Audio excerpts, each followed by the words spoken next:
कि आप सबके करीब हैं पवन जी के भी, खेसारी जी के। सोशल मीडिया पे आमतौर पे चर्चा रहेला कि साल में एक बेर खेसारी लाल यादव और पवन सिंह ई झूठे के लड़ी ले ला लो। आमतौर पे बहुत लोग लिखेला कि जानबूझ के लड़ाई कर ला लो, वो उनके कुछ उल्टा बोल दी हैं, ये उनके कुछ उल्टा बोल दी हैं। उसके बाद वो लोग ट्रेंड में आ ला लो, दोनों जन के वीडियो चले लागेला। तो कई जानबूझ के खेसारी लाल और पवन सिंह लड़ाई कर ला लो या फिर सही में नहीं पटेला? ओढ़नी के रंग पियर जादू चला रहल बा, लागे कि जैसे खेतवा में। ऐसे क्यों इतना बड़ थोड़े हो जाला? सही बात है। लाखों लोग लागल बा, लेकिन इतना बड़का उनका के अगर भगवान बनौले बड़े। सबसे ज्यादा मेरा भाई खेसारी लाल यादव का प्यार। जी भाई साहब, गांव वाले रिपोर्टर विष्णु प्रभाकर का आप सबको नमस्कार है। आज आप सबको एक ऐसे खास शख्सियत से हम मिलवाने वाले हैं जिनकी फिल्म और जिनके म्यूजिक के अंदाज से आप सब वाकिफ होंगे। म्यूजिक इंडस्ट्री में एज ए म्यूजिक डायरेक्टर अपने करियर की शुरुआत किए और जब एज ए डायरेक्टर एंट्री किए तो भाई साहब मैं खुद उस फिल्म का फ़ैन हूँ। फिल्म का नाम मेहंदी लगा के रखना। हमारे साथ खास बातचीत करने के लिए रजनीश मिश्रा जी हैं। सबसे पहले तो इनको बधाई देते हैं, स्वागत करते हैं कि अयोध्या में भोजपुरी सिने अवार्ड में आपको बेस्ट डायरेक्टर का अवार्ड मिला है सर, बहुत बधाई। नमस्कार, प्रणाम आप सबको। और भगवान राम की जन्मभूमि जी सदियों से यहाँ पे लोग कल्पना कर रहे थे कि भगवान रामलला की यहाँ पे मंदिर का निर्माण हो और उस धरती के ऊपर आपको जो भी मिले वही प्रसाद स्वरूप है। फिल्म जगत से हम लोग जुड़े हुए लोग हैं, मनोरंजन का कारोबार करते हैं। जब लोगों का पेट भर जाता है, जब बदन पे कपड़ा आ जाता है, घर की एक व्यवस्था हो जाती है, तब शायद आदमी सोचता है मनोरंजन के लिए। तो उस फील्ड से हम लोग वो चीज़ बेचने की कोशिश करते हैं जिसकी बहुत कम प्राथमिकता है। जी बिल्कुल।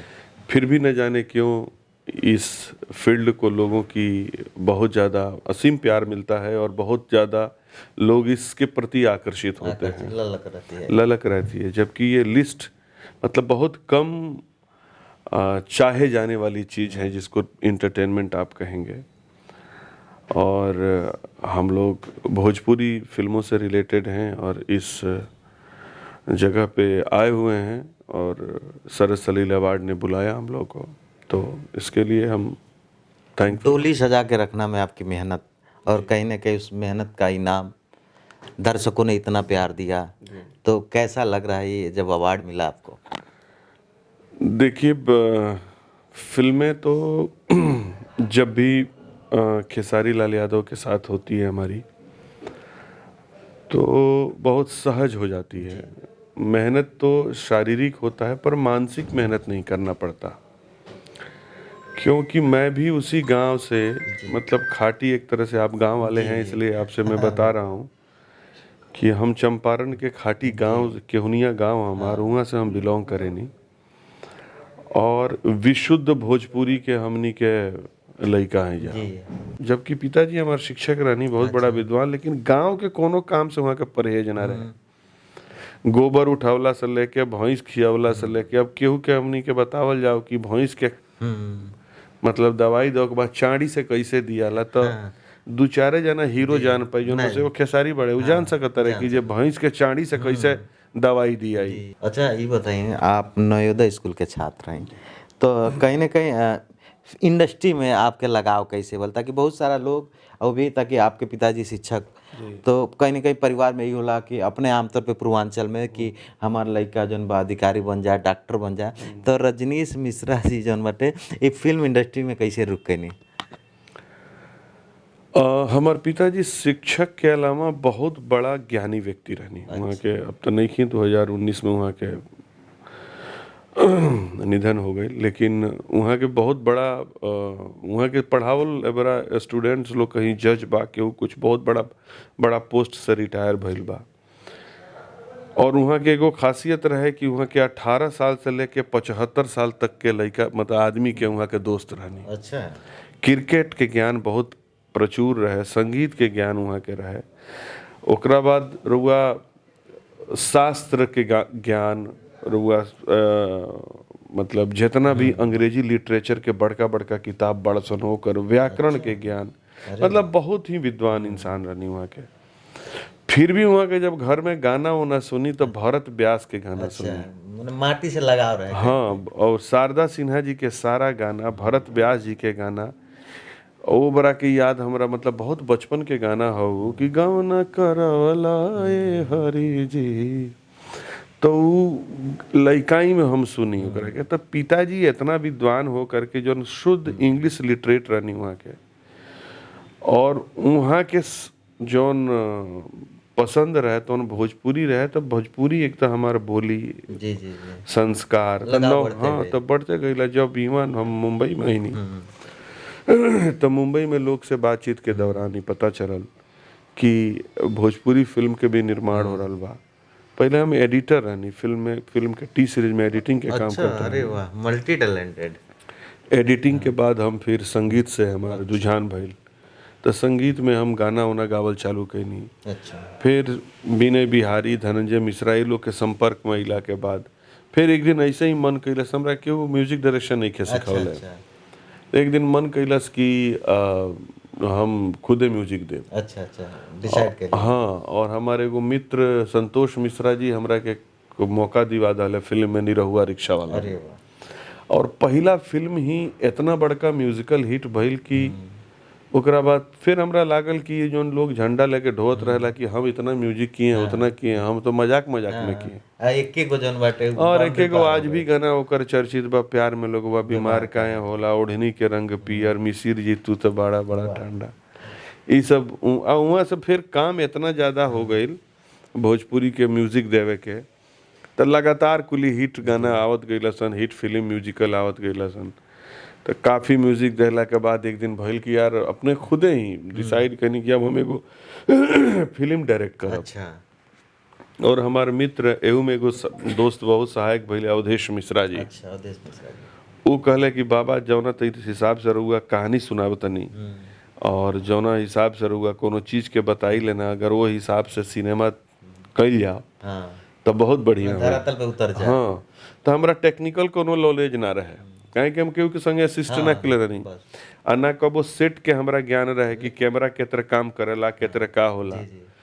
लोग के भरोसा पर और ओकर कैमरा मैन जिन रहले बहुत सपोर्ट कैले हमरा के। कहले कि आप जो थॉट सोचते हैं, जो सोच है आपकी, उसको बस उतारिए, बाकी हम लोग टेक करेंगे। तो हम सरेंडर किए उसको, भैया कि आप टेक कीजिए।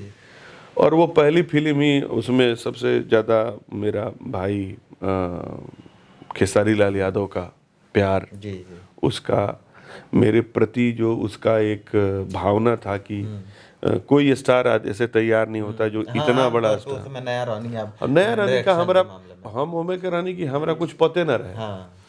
मतलब एगो होला कि मानी जैसे कि नया डायरेक्टर बा, 10 गो फिल्म असिस्ट कैले बा, आ एगो फिल्म आकर के वो डायरेक्ट करता, तो ओकरा के लोग तरजीह दी कि यार ये असिस्ट कैले बा, हाँ एकरा ज्ञान बा फिल्म डायरेक्शन के। लेकिन हम तो कुछ जानते ना रहनी कि फिल्म डायरेक्शन होला का।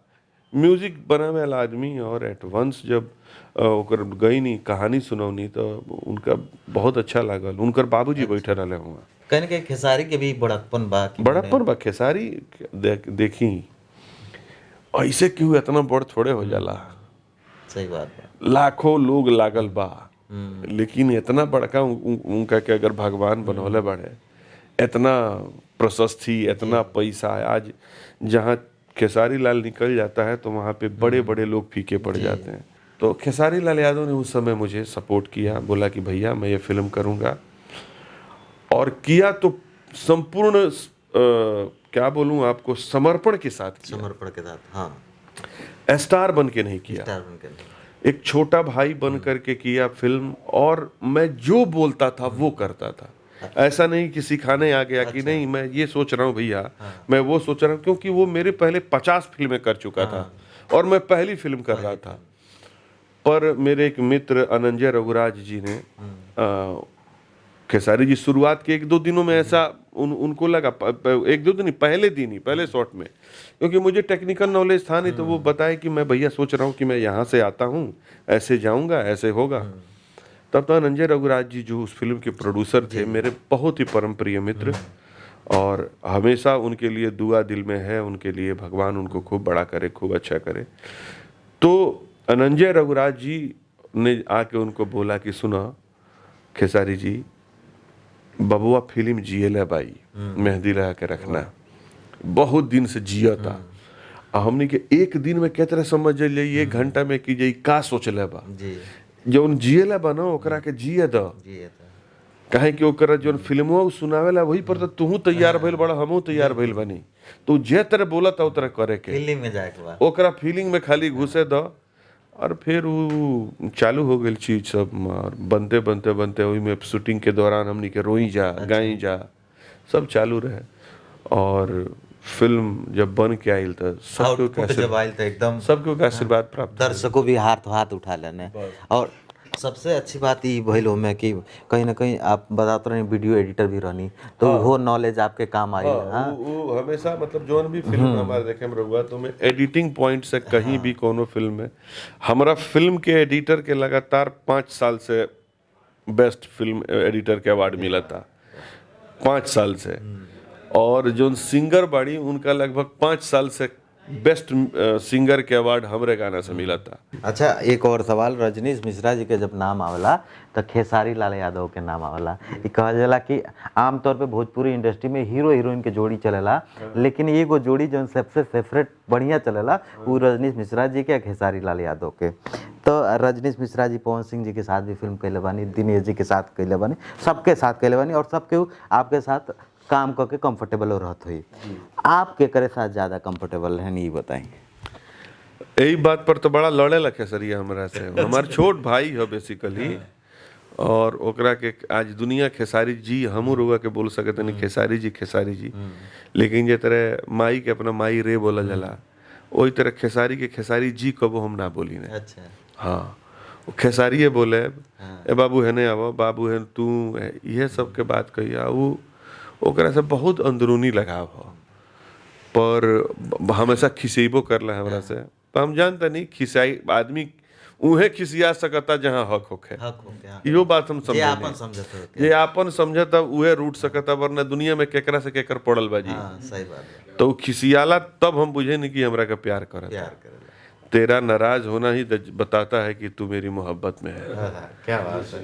तो ऊ तो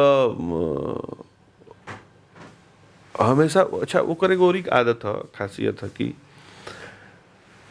केहू के संगे काम कैला पर तनी से की पोसेसिव होला हमरा प्रति, और डायरेक्टर लोग के प्रति ना होई, कहीं ना कहीं लगाव बाटे। हाँ, लेकिन हमरा प्रति अब लेकिन का होला कि प्रोड्यूसर लोग के थोड़ा गणित होला। मानी कोनो प्रोड्यूसर साइन कैला बाड़े, ओ बेरा उनका लगे टाइम नहीं है, और कॉम्बिनेशन अगर उतरे के मिला था तो चिंटू के संगे काम कैला बनी, पवन जी के संगे काम कैला बनी, रुआ दिनेश जी के संगे काम कलानी एगो फिल्म।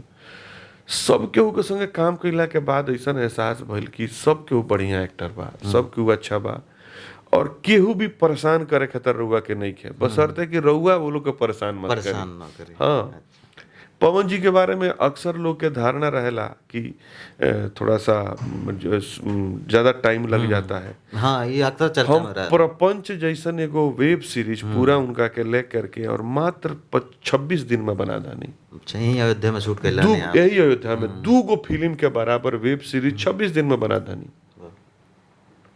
तो हमरा के अगर वो कॉपरेट ना कैले रहते, और अगर वो अपना सब्जेक्ट, अपना सिनेमा, अपना वो प्रोजेक्ट के बारे में, वेब सीरीज के बारे में अगर वो डेडिकेटेड ना रहते, उनका प्रति अगर लगाव ना रही, अगर काम के प्रति उनका दिल में अच्छाई ना रही, तो कैसे बन पाई? मुश्किल बन गई। ओकरा बाद भी आज जब भी उनका से बात होला तो लंदन में एगो फिल्म के उनका संगे बहुत ही खूबसूरत फिल्म बनल बा, बेवफा सनम, बहुत ही बढ़िया सिनेमा। बोलेंगे जब आयम तो हमारे एगो फिल्म आई रहे खेसारी जी के संगे, दुल्हन वही जो पिया मन भाई। अच्छा। बहुत लोग ओकरा के पसंद कैलस। यूट्यूब मतलब एगो चैनल उसे चालू भइल फिल्म ची, वो चैनल आज वेल एस्टेब्लिश हो गई। वो नया चैनल पर 120 मिलियन ओकर व्यू बा फिल्म के। टीवी पर वो लगभग समझी माला खानी जपल जला पिक्चर, ओकर हाईएस्ट टीआरपी है। चैनल वाला लोग बहुत रिस्पेक्ट दिला वो पिक्चर के वजह से कि बहुत बढ़िया फिल्म बनाए थे आप। तो उस सिनेमा कैला के बाद एक ठो और सिनेमा जो नहीं पवन जी वाला कैला बनी सेम नेचर के सिनेमा बा बेवफा सनम। पवन जी का एक्टिंग कैला बड़ा बहुत मजा आइलो सिनेमा कैला के बाद। तो बहुत अच्छा लगल वो केहू के संगे कोनो दिक्कत नहीं कर रहा जाके रही भावना जैसी प्रभु मूरत देखी तीन तैसी। और वह सच्चा भावना से जब काम खतरा रुआ से मिले में रुआ बैठल बनी इंटरव्यू देवे हम सच्चा नियत से इंटरव्यू देम तो रुआ सच्चा नियत से प्रश्न पूछे बस। अच्छा एक ठो और ही आखिरी सवाल ताकि आप सबसे करीब हैं, थोड़ा सा सवाल कंट्रोवर्शियल हो सकेला कि आप सबके करीब हैं पवन जी के भी खेसारी जी के।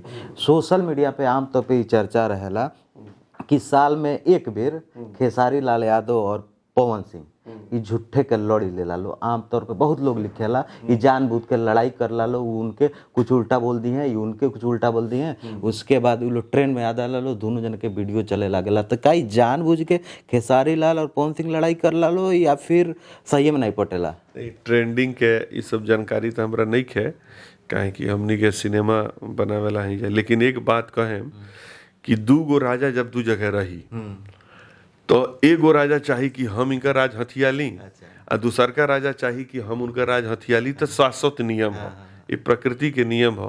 वर्चस्व के लड़ाई अगर दू आदमी में ना होके तो दोनों आदमी मरल तुल्य बा।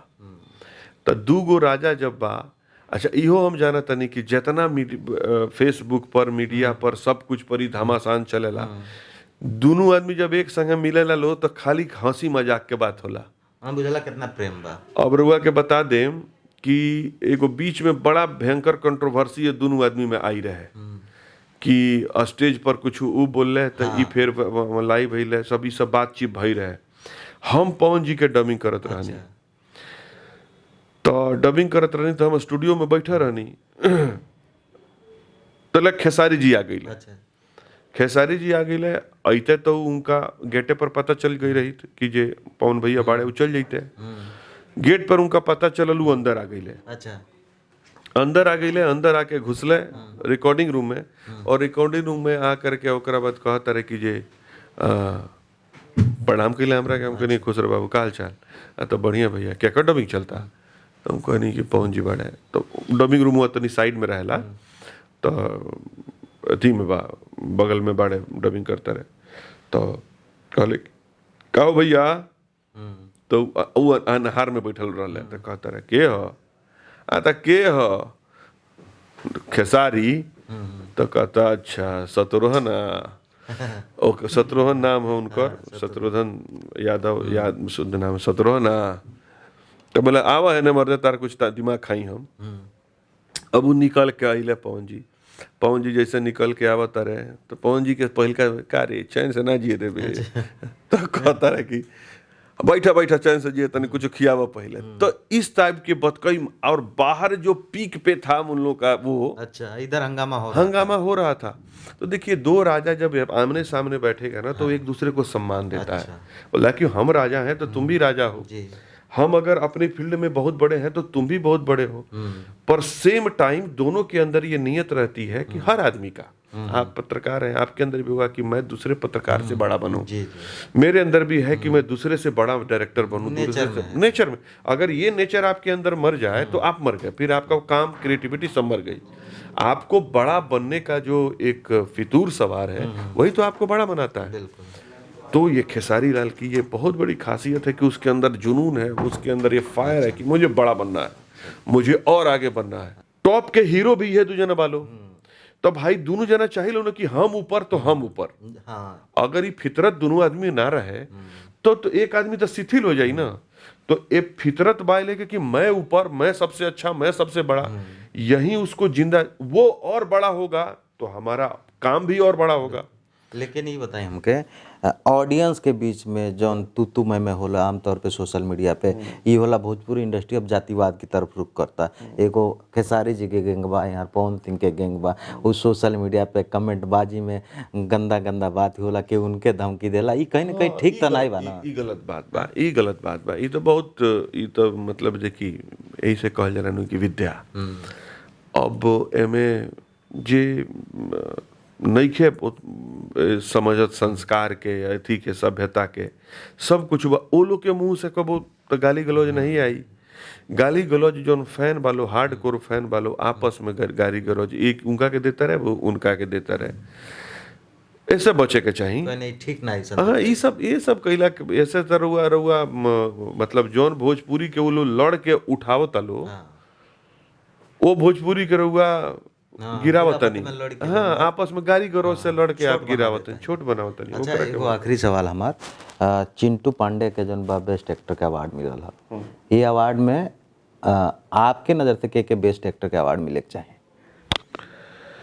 देखी, वस्तुतः एक प्रश्न राहुल थोड़ा सा बच्चे कि हम डायरेक्टर बनी और इंडस्ट्री से बनी, थोड़ा सा कंट्रोवर्शियल बा। अगर नेचुरल रहुआ एकरा के बोली कि एगो आम आदमी, आम जनता के हिसाब से अगर रहुआ बात करें तो हम हटाए तन कि हम डायरेक्टर हैं, हम कोनो फिल्म फेटर्निटी हैं, हम जानत नहीं सब चीज की। तो सिनेमा के अवार्ड के बेस होला कि भाई किस बेस पे अवार्ड दिया गया। आपको अवार्ड आपकी पॉपुलैरिटी की वजह से दिया गया, आपका सिनेमा क्या सर्वश्रेष्ठ बिजनेस किया है, आपका सिनेमा क्या टीवी पे सर्वश्रेष्ठ टीआरपी लाया है, आपकी सिनेमा क्या सर्वश्रेष्ठ यूट्यूब पे परफॉर्म की है, आपके गाने क्या सर्वश्रेष्ठ बजे हैं, आपका काम जो है क्या ऑडियंस द्वारा सर्वश्रेष्ठ सराहा गया है। तो जिसका सबसे ज्यादा सराहा गया हो उसको मिलना चाहिए ये अवार्ड। वो चाहे चिंटू जी को मिले, चाहे खेसारी जी को मिले, चाहे पवन जी को मिले, चाहे दिनेश जी को मिले। आप चूंकि मीडिया चलाते हैं, मीडिया का काम होता है कि हर एक चीज के ऊपर नजर रखना। हम लोग तो हर चीज पर नजर, आपको अच्छी तरह से पता है कि सबसे बड़ी फिल्म कौन सी है, उस फिल्म का हीरो कौन है, सबसे बड़ा टीआरपी किसका है, उसका हीरो कौन सा है, सबसे ज्यादा यूट्यूब पे व्यू किसका है, उसका हीरो कौन सा है। तो अब जो लोग अवार्ड कराते हैं उनकी मजबूरियां भी हैं। उनको आप मानते हैं खेसारी लाल यादव को मिलना चाहिए था ये अवार्ड? ये अवार्ड खेसारी लाल को मिलना चाहिए था जी, बिल्कुल मिलना चाहिए था। इसलिए क्योंकि ये मैं फिल्म के बेस पे बोल रहा हूँ। हाँ। ये खेसारी लाल के लिए बायस्ड नहीं होगा। अगर इस फिल्म में डोली सजा के रखना में पवन सिंह होते तो पवन सिंह को अवार्ड मिलना चाहिए था। बिल्कुल, चाहे कोई भी, अगर कोई भी उस फिल्म में, इसलिए नहीं कि मैं उसका डायरेक्टर हूँ, उस फिल्म ने सर्वश्रेष्ठ परफॉर्म किया है, सबसे बेस्ट है। उस फिल्म को बनाने वाले चाहे जो कोई भी हो, उसको बेस्ट अवार्ड मिलना चाहिए। तो आप अगर किसी बेस्ट चीज को, कंटेंट को अगर बेस्ट अवार्ड नहीं दे रहे हो तो आप अपनी संस्था को गाली दे रहे हो। बिल्कुल, आप अपनी संस्था को नीचे आंक रहे हो कि हम इतने बड़े नहीं हुए हैं कि हम फेयर कर सकें। कहीं कहीं इवेंट पे सवाल भी खड़ा हो जाता है। सब आप इतने बड़े नहीं हुए कि आप सच का सामना कर सकें। आप झूठ की बुनियाद पे अपना आधार रखे हो। तो आप अपने से ही नजर नहीं मिला सकते तो हमको और जनता को क्या बताओगे? तो जो जनता उस अवार्ड को देखेगी वो तो बोलेगी कि नहीं, ये गलत है। बिल्कुल। आप एक संस्था बने हो और आपकी बुनियाद झूठी है। सरस सलील वाले इतनी बड़ी मैगजीन और इतना बड़ा हाउस, पर शायद ये ऐसे लोगों के हाथ में है जो सक्षम नहीं है फेयर अवार्ड देने का। तो उन लोगों की वजह से, और सक्षम नहीं है उन स्टारों को अपने पास बुला लेने का। बिल्कुल, अगर खेसारी जी आ जाते तो अवार्ड उनको हो जाता, पर उनको नहीं बुला पाए लोग। तो मुझे पर्सनली फोन किए थे लोग कि आपको अवार्ड है, फिल्म को अवार्ड है सर, क्योंकि बेस्ट फिल्म आपकी की है, खेसारी जी की है, अम्रपाली जी की है, सर आप लोग प्लीज आइए। तो उनका नहीं बन पाया, नहीं बुला पाए वो लोग। बुलाने के लिए एक स्टार को, एक बड़े स्टार को, तो आपको तो एफर्ट लगाना पड़ेगा ना। बिल्कुल, हाथी पालने वाली बात हो जाए। हाथी पालने वाला अच्छी, देखिए ये मैं बातें आउट ऑफ बॉक्स बात कर रहा हूँ, ठीक है। और इसलिए बात कर रहा हूँ कि मेरे अंदर मेरा स्वाभिमान जिंदा है। मैं अपनी रोजी रोटी अपनी प्रचुर हार्डकोर मेहनत से कमाता हूँ और मैं इस बात पे घमंड करता हूँ कि मैं एक बहुत ही शिक्षित और विद्वान पिता का पुत्र हूँ। और मैं घमंड करता हूँ इस बात के ऊपर कि माँ भगवती ने मुझे अपना बेटा लाल समझ करके कंठ में स्वर दिया है, बुद्धि में विवेक दिया है, हृदय में एक शालीनता दी है, मधुरता दी है, वाणी में भी शक्ति दी है ताकि अपनी बातों को मैं प्रकट कर सकूं। स्वर की बात आ रही है तो एक आपके स्वर में कुछ सुनना बनता है, ताकि रजनीश मिश्रा जी संगीत को बहुत अच्छी समझ है। तो संगीत की अगर बात करते हैं तो मैं अब गजल सुनाता हूँ जो मेरे पिताजी सुना करते थे।